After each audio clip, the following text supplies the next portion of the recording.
B, pustahan tayo, di mo kayang kagatin yan na hindi nagbabago yung mukha mo.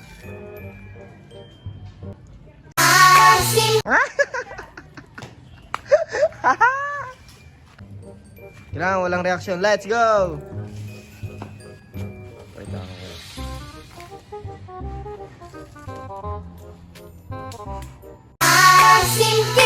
Gusto ko pa! Asim kilay! Meron pa ba? Yung ano yan? Batang masipag kasi naka-vlog. Bakit? Naputol to. Tumama sa bakal eh. Yan ang sinasabi ko.